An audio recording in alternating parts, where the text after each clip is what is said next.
welcome to episode 3 of the Earth Rangers podcast. Earth Rangers! Earth Rangers! Earth Rangers! This is Earth Ranger Emma, and I have the greatest, the wildest, and the wackiest animal facts for you today. Woohoo! Man, I am really getting the hang of this podcasting thing. Oops. Sorry about that. Let me just... Yeah, there we go. Where was I? Yes. By popular demand, we're bringing back our animal guessing game. So, without further ado, let me ask, who am I? Who am I? Who am I? Here's how it works. We're going to play a sound clip, and you'll have to guess what animal this sound came from. Listen closely, and at the end of this episode, you'll find out if you were right. Ready? Here we go. Oh, that was beautiful. But what was it? Don't worry, we'll play it again for you in a little while. But look at the time. We're already pretty far into the episode, and we haven't had a single animal fact yet. Buckle up, Rangers. We're going to make this one a rapid-fire round. Fast facts. Fast facts. Fast facts. No matter what season we're in, here in Canada we always say, winter is coming. And how do Canadians survive the winter? By playing hockey, of course. But how do animals around the world survive the winter? Let's find out. Fast facts. Some animals, like deer, grow a thicker coat to stay warm. Red foxes actually find different types of food to eat as the season changes. While they eat delicious berries, apples, and corn in the summer, they switch to feeding on small mammals such as mice and squirrels.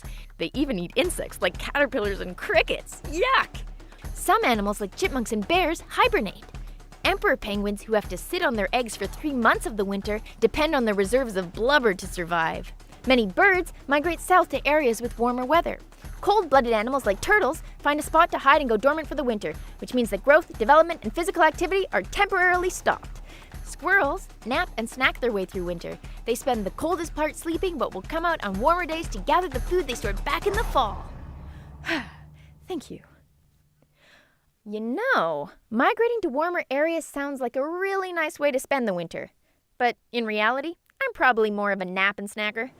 Naps and snacks on a beach, though, now that's something I could definitely get used to. Oh, sorry about that. Where were we? Right.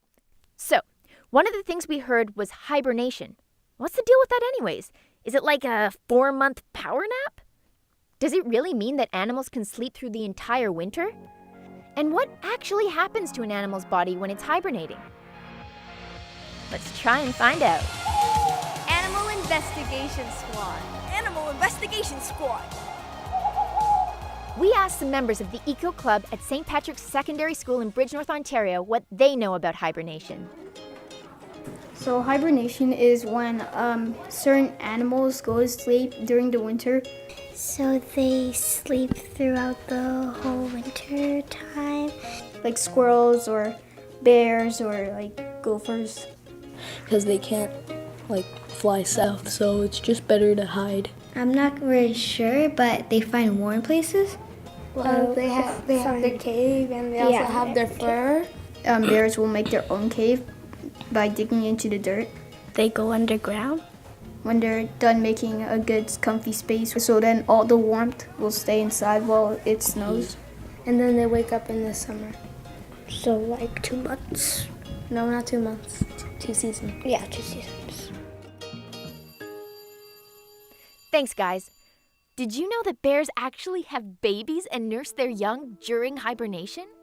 The young cubs will stay in their den until spring arrives, when they're finally able to step outside for the first time. Oh, I just love bears. You know, there is someone here in Ontario that loves bears just as much as I do, if not more.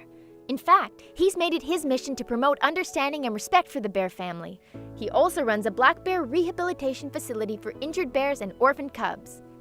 I think I should call him up for a little chat. Conservation Conversation.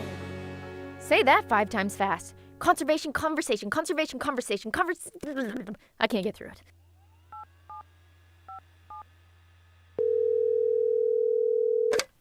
Good morning, Mike here. Oh, hi, Mike. My name's Earth Ranger Emma. I heard you're a real bear expert, so I was hoping I could ask you a question for our podcast. Well, for sure. Okay, all right. What do you call a bear that got caught in the rain? A grizzly bear? No, I'm sorry. That wasn't my real question. Here's my real question. How do bears hibernate? How do they hibernate? Mm-hmm. Well, the most important thing to a bear is finding a safe location that can sleep away the winter without being bothered by any other animals or people. So security is what's important, not warmth. And what they do is they find a covered area where the snow will eventually bury them and nothing can see them. Gotcha. And how deep are they sleeping? Like, did they eat or have to use the bathroom? Bears don't eat when they're hibernating. They don't go to the bathroom. But surprisingly enough, they don't sleep that deep at all. So if I'm on a hike through the forest in the middle of winter and it's really cold outside and I come across a bear's den, I shouldn't go in for a few minutes to warm up? First of all, it's going to be cold in there. Oh. And they'd already be awake before you got there. And it would greet you. Not probably in a very welcoming way. But the reality is you wouldn't likely find the bear den. They're well hidden when the snowfall gets heavy and covers up the entrance. Gotcha. Good to know. So, can you tell us about the work that you do? I'm really curious. How many bears do you have on the property? Well, as of today, Emma, there's 25 here. And 23 of the bears will be going back to the wild later this summer. And 2 of the bears are permanent resident, which means they cannot go free. One's Yogi. He came from a circus, and he's now 28 and a half years old. And the other permanent resident, or special bear, is Benny, and he's 4.5 years old. So, are they your bear BFFs? They're my bear best friend, that's right. And the nice thing about having these bear friends forever, I can hug them if I want to, or pet them, or give them special treats. Whereas I don't do that with the bears that are going free in the wild again, because we have to keep them wary of people. Mm-hmm. But Yogi and Benny, I can pamper. It's really nice. Well, that sounds so fun. Can you explain to us how release works? Absolutely. The bears are released when they're about 1.5 years old. That's the same age that the mother bear and their cubs part company or separate from each other. And we take them back to the general location they came from, and we let them go. And that's the best part, even though it only takes a few seconds. Well, that must be a really fulfilling part of your job. It is. It's really rewarding.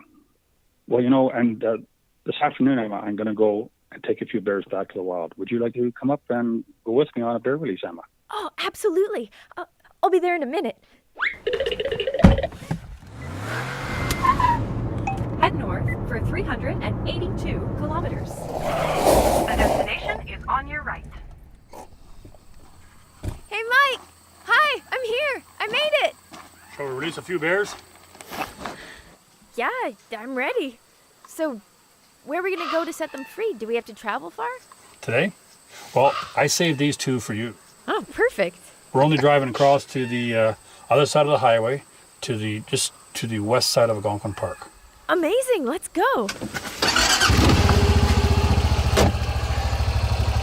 Okay, we're in Mike's truck right now, driving down a really bumpy forest road, very close to Algonquin Park, a beautiful provincial park that stretches from Georgian Bay to the Ottawa River. It's a great place to go camping, by the way. But right now, we're looking for a place to release the bears. Look, Mike, this looks like a perfect clearing coming up. Yeah, if it is, we're going to make this a spot, okay? Sure. We're well out of the way. Yeah. Yeah, perfect.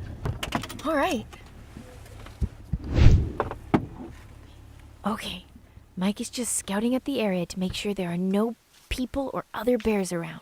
This gives me the opportunity to take a closer look at the bears we're releasing today.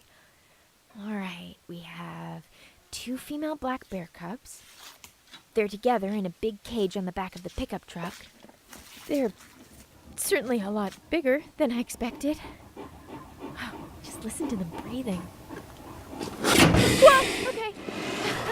I should probably just wait till Mike gets back. Ah, there he is. Is everything clear? I'm ready to go. All right, let's do it. Okay, so Mike just climbed to the back of the truck and he's about to open up the cage to set the bears free. That's okay, guys. This is the time we've been waiting for. Tell me when you're ready and I'll pull the gate. I'm ready. I think. Okay, girls. Run away. Come on.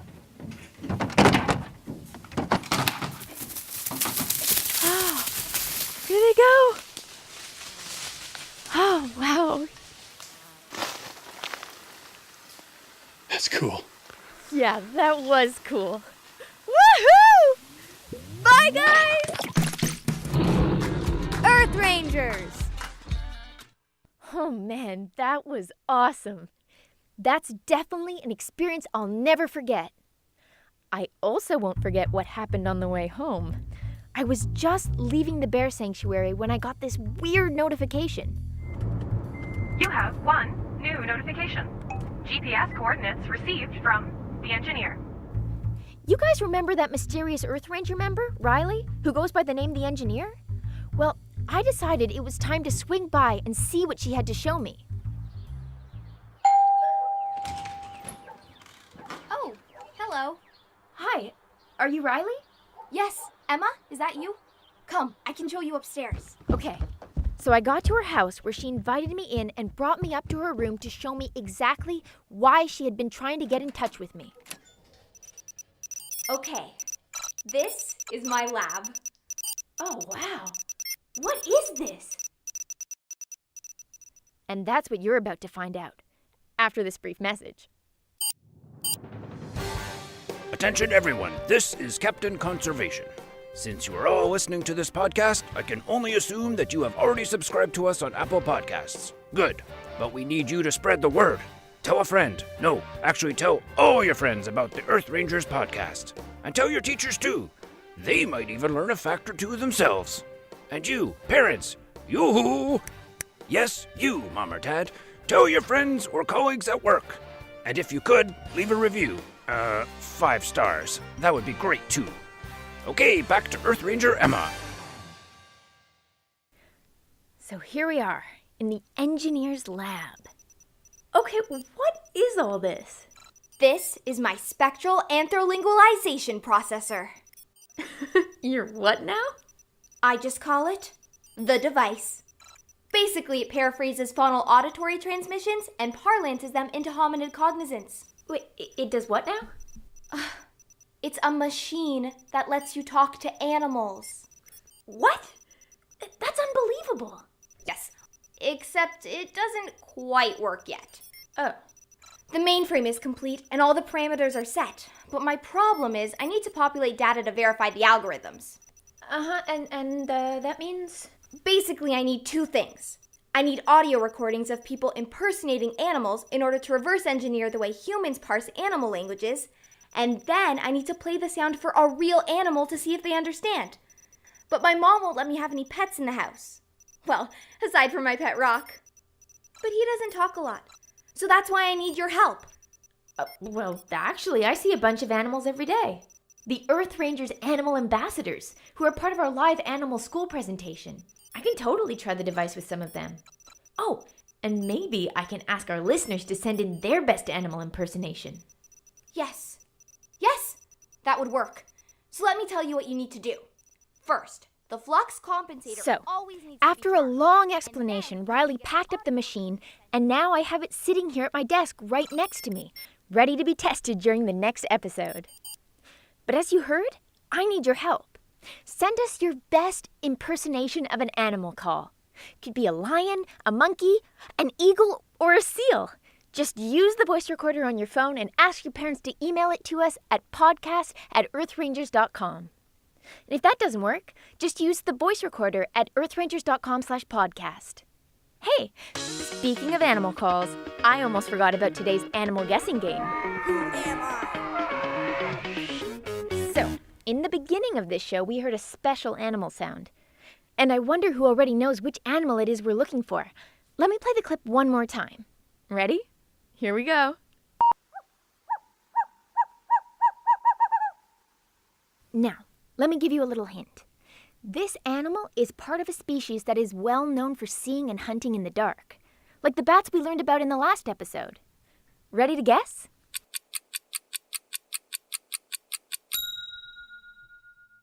If you guessed owl, good job. You were right. But if you are a real bird expert and guessed Western Screech Owl, then you really nailed it. To be honest, that was a bit of a trick question. Because the Western Screech Owl doesn't really screech. It makes an accelerating series of hollow toots. No, not that kind of tooting. The screech part of its name better suits the closely related Eastern Screech Owl. The best way to encounter a Western Screech Owl is to use your ears. Listen at night for a string of hollow, high-tooting notes with the rhythm of a bouncing ball.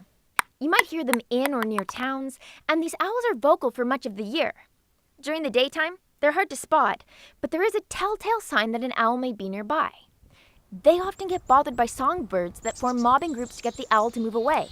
So if you hear a commotion made by chickadees, nuthatches, and other small birds, it's always worth taking a careful look to see if you can spot an owl or a hawk nearby. And that's our show for today. Keep on ranging and join me again next time when we'll present the ultimate showdown between eagles and falcons. And I'll stick my hand into a beehive to see what happens. Don't try this at home. Thanks for listening. Earth Rangers! Earth Rangers! Earth Rangers!